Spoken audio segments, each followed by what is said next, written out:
Le mouvement européen de Seine-Maritime est de retour dans nos studios parce que toujours le bienvenu et qui plus est son président Philippe Tillet.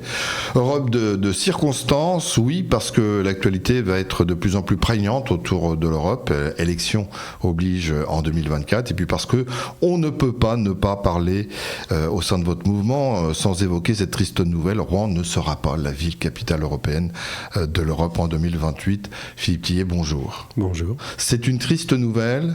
Parce que évidemment on ne pouvait que s'enorgueillir et se réjouir à l'avance que Rouen puisse représenter la culture de son point de vue au niveau européen, mais quelque part, c'est très facile de dire ça après coup, mais quelque part on se disait que politiquement, géopolitiquement parlant, ça pouvait glisser vers Bourges, et ça a glissé vers Bourges. Tout à fait. Tout à fait, et d'autant qu'en plus on pouvait aussi, si les mauvaises langues pouvaient dire que la candidature de Rouen c'était la candidature de Lille 20 ans plus tard, donc ça avait déjà été fait, pourquoi le refaire? On cherchait peut-être quelque chose, et effectivement on voit en ce moment que du côté de l'Union européenne on essaye de privilégier plutôt les petites agglomérations que les grandes agglomérations comme Marseille ou Montpellier ou Rouen.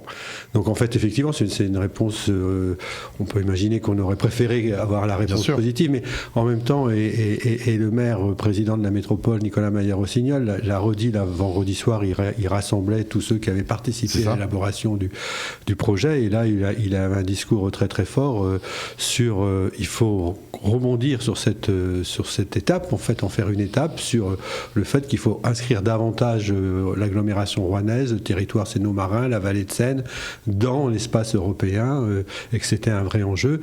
Et il y a eu une assemblée générale extraordinaire lundi dernier, là il y a 3 jours, de l'ensemble des promoteurs du projet dont le mouvement européen est, et l'Assemblée générale a confirmé cette idée de continuer à avancer. Alors certes, il faut recalibrer, il faut repositionner.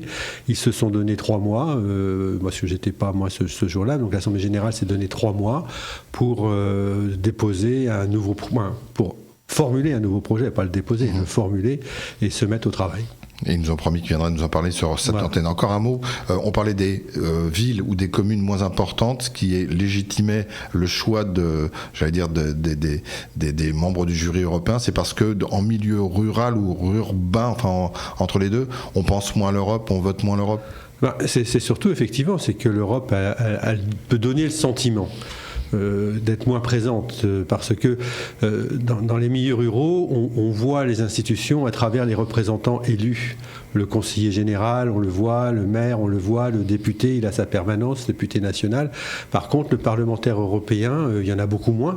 Il n'y en a que 79, il y en aura 81 en 2024 pour la France. Ils ont des circonscriptions qui sont, d'abord, c'est pas des circonscriptions, c'est des scrutins nationaux, donc ils ne sont pas nécessairement enracinés dans les territoires. Et donc, quand on est dans les territoires ruraux, on voit moins. Et d'autant qu'en plus, il y a beaucoup de financement sur les infrastructures, des grandes infrastructures. Si on se promène dans Rouen, tous les 100 mètres, on voit si financé par l'Union européenne, on le voit moins parce que c'est moins visible dans le monde rural. Donc effectivement, l'Europe est moins présente, elle donne le sentiment d'être moins présente dans les territoires ruraux. Alors, consolation, certains diront peut-être maigre consolation, mais consolation, un pavillon de l'Europe à Rouen. Alors, un pavillon d'Europe, c'est envisageable. En fait, c'est le mouvement européen qui a eu cette idée-là. Et le pavillon d'Europe, c'est un clin d'œil au pavillon des transitions qui a été mis en place il y a quelques mois. Mais avec cette idée que de notre part, c'est de dire que de fait, en France d'une manière générale, mais en Normandie d'une manière tout à fait particulière, il n'y a pas véritablement de coopération entre les différents acteurs du territoire pour faire des choses ensemble, et notamment pour s'approprier la question européenne. Il y a énormément de choses en termes de projets européens qui nécessitent la mobilisation de différents acteurs, que ce soit les acteurs de la recherche, les acteurs de la formation, les acteurs économiques, le monde de l'entreprise, les acteurs du monde associatif, les collectivités locales. Et on a, nous, vraiment l'habitude de fonctionner en silo, ou chacun dans son couloir, entre guillemets, puisqu'on approche des Jeux Olympiques, et on a du mal à s'en sortir. ressentir. Et alors, on voit bien quand on se promène justement dans l'Union européenne, on s'aperçoit que dans beaucoup d'autres pays, cette organisation en silo est beaucoup moins forte. Et on a un travail beaucoup plus coopératif et qui va expliquer, par exemple, pour une part, la performance économique, par exemple, du nord de l'Italie, où là, on voit bien qu'il y a des PME qui fonctionnent avec le tissu associatif, avec les collectivités, etc. J'allais dire, on y revient, Philippe Tillet.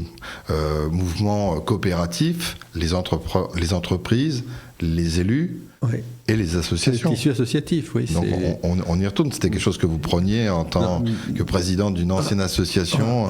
Dans une autre vie, effectivement, mais quelque chose qui est toujours valable. Aujourd'hui, la première cause d'absentéisme au travail. On en entend de plus en plus parler. De plus en plus, mais c'est cyclique. Hein. Ouais. On en entendait beaucoup parler dans les années 2000, on a un peu moins parlé maintenant. Ça revient aujourd'hui, mais la première cause d'absentéisme au travail, par exemple, ce sont les enfants. D'où les crèches d'entreprise, par exemple. Mais les crèches d'entreprise, ça s'arrête à 3 ans. Et après, les entrepreneurs, ils disent qu'il y a l'école. Mais l'école, elle fonctionne. Alors, j'entendais 867 heures. J'ai entendu la semaine dernière le ministre de l'Éducation nationale le dire, alors qu'une année, c'est 8500 heures. Donc, un gamin, il dort 3000 heures de sommeil, 1000 heures d'école. Il reste 4500 heures où le gamin n'est ni à l'école, ni en train de dormir. Et ça génère de la moindre disponibilité des parents pour travailler, donc de la sous-performance économique.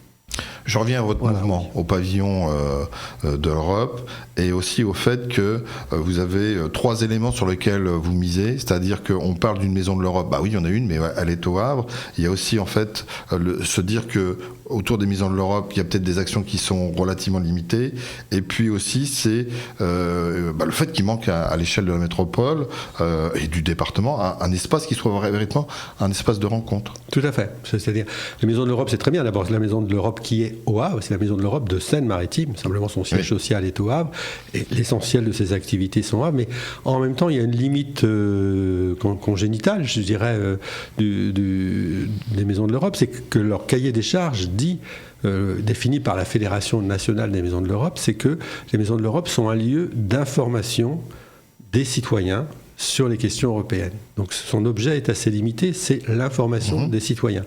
C'est pas la mobilisation des acteurs.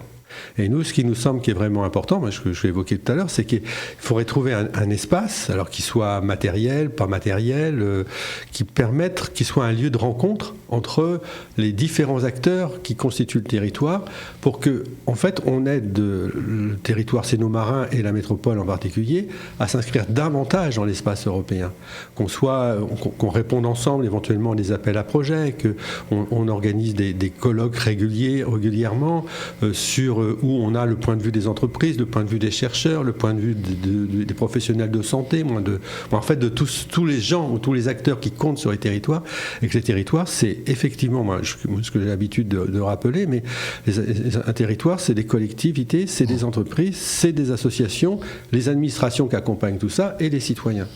Un territoire, ce n'est pas que des citoyens. Par exemple, les maisons de l'Europe, elles informent les citoyens, elles n'informent pas les acteurs. Donc on peut très bien imaginer un espace mis à disposition, aussi bien par une entreprise, un groupe, une collectivité. C'est pour ça que, alors, on aime bien en France matérialiser les initiatives à travers des espaces, des bâtiments, du bâti. À titre personnel, moi je ne suis pas nécessairement convaincu qu'il faille nécessairement un espace construit, puisque on risque de nous dire, oui, mais ça va encore générer des frais de fonctionnement, toute une bureaucratie, etc. Et puis, où le situer, cet espace bâti, on va dire, il faut le mettre au centre-ville. Mais alors, comment vous l'imaginez ? Ça peut être éventuellement un espace bâti, parce que les Français aiment bien les espaces bâtis, mais moi je pense que c'est aussi quelque chose de fortement important sur l'espace numérique. C'est-à-dire aujourd'hui, on parlait du temps tout à l'heure, on a des rythmes de vie extrêmement différenciés. On a 50% des travailleurs qui ont des horaires atypiques. Aujourd'hui, on a énormément de gens qui travaillent la nuit, énormément de gens qui travaillent le week-end.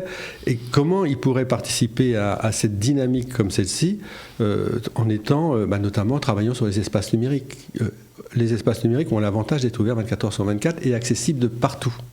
Alors qu'un lieu, un pavillon, c'est un endroit qui est situé quelque part. Oui. Si on est à proximité, on y vient. Mais si on est à la périphérie, on y vient moins bien. Et si on est sur des horaires de vie qui sont un petit peu décalés, on ne peut pas nécessairement y participer. Donc je pense que c'est peut-être un mix entre les deux qu'il faut faire. On aura l'occasion d'en reparler. Vous nous rappelez la date fatidique pour les élections en 2024 ? Eh bien, il faut être prêt pour le 9 juin, pardon, j'allais dire 9 mai, non, le 9 mai c'est la fête de l'Europe parce que c'est la journée de l'Europe. Non, le 9 juin, c'est les élections. Elles ont lieu en fait en Europe entre le 6 et le 9 juin, et en France, c'est le 9 juin. Donc nous aurons l'occasion de nous retrouver à maintes reprises pour parler d'Europe, pour essayer d'expliquer, de mieux comprendre à quoi sert l'Europe, comment s'en emparer et comment la vivre pleinement. Donc vous serez régulièrement invité, Philippe, si vous en êtes d'accord. On est bien volontiers. Et vous pouvez, vous, si vous le souhaitez, voir, revoir, écouter, en ce moment, réécouter, évidemment, sur notre site, sur sensation.fr et sur nos podcasts. Merci.